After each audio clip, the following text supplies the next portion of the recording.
Well, hello there. I'm Pete LaFrance, the old Growler, and this is another presentation of the Sommelier and the old Growler. We are doing a beer tasting called Meeting Expectations.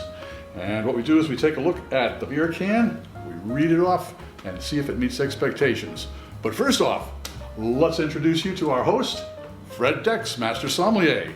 Hey, old Growler, what's going on? Welcome back to the abode here in Brooklyn. I'm excited to see your treasures from your recent sojourn to New Hampshire.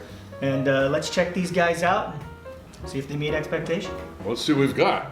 Okay, first of all, it's We Serve All Types. And they go into a bit of a history here of the brewery. But we're going to try Torn and Frayed, which is an American IPA at 6.9% alcohol by volume. And let's see, what else do we have here? That's about it. It says, for best flavor, please keep cold and drink fresh.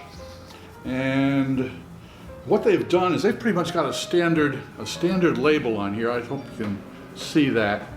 But they have got a standard label. We're going to be trying something else a little bit later, which, as you can see, has pretty much the same style of label. So there's not too much on the label to tell us about it. So, well, we'll just have to go with what an American IPA. Yeah. Okay, now what would we expect from an American IPA? Well, I would expect sort of like a, sort of a dark, pale yellow color. I would expect nice head. I would expect a lot of fruitiness, citrus, that hoppiness, maybe some tropical fruit, passion fruit, those type of things. And typical New England is a little bit hazy, right? Mm-hmm. So I'm expecting that. The alcohol level is right there, about 6.5. 6.9, yep, just close enough, yep. Let's see what happens. All right, we'll crack it open. Let's do it. And we'll see what we've got. All right. For those of you who have just dropped in, welcome. And for those of you who are regulars, it's good to see you.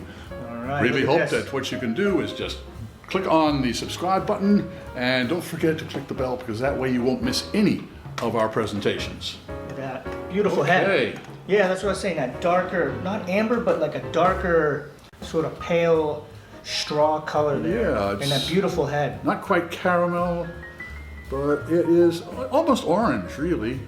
Yeah, a good head, well knit.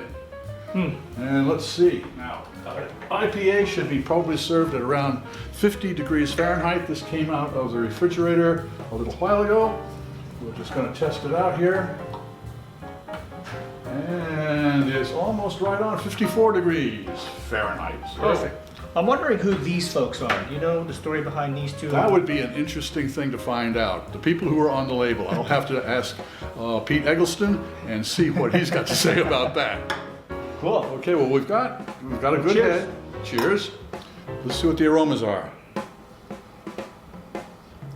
It's a little muted. Yeah. I would expect a little bit more fragrance there, but it's got what it's supposed to have. I'm getting some more grain than I am hops. All right. Yeah. First sip. Mildly hoppy.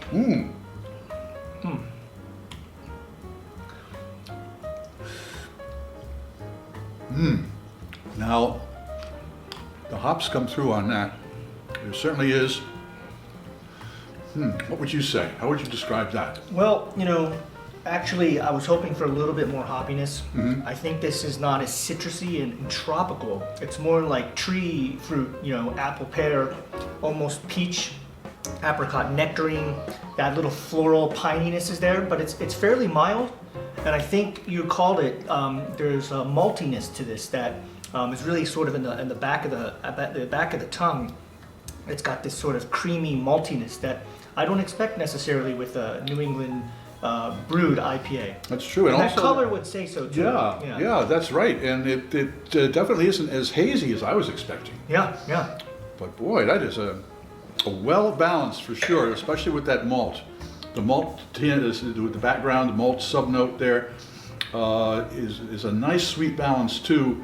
Not quite citric, and I'm getting a little bit of pine. Yeah, there's a bit, but I think that maltiness and this almost like there's almost like a baked apple-y sort of thing for me, where I would expect a little more punch.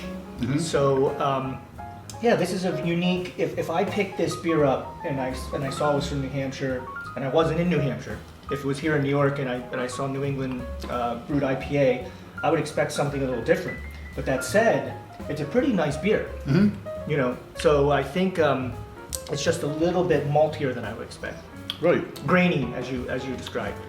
So does the, let's see here, Torn and Frayed, Torn and Frayed. American IPA meet expectations? It comes pretty close. But yeah, close. I would say it doesn't quite hit the mark for my expectation, but as far as a beer, it's pretty darn delicious. Excellent. Well, cheers. Cheers. I'm the old Growler, hoping all of your beers meet expectations. Salud.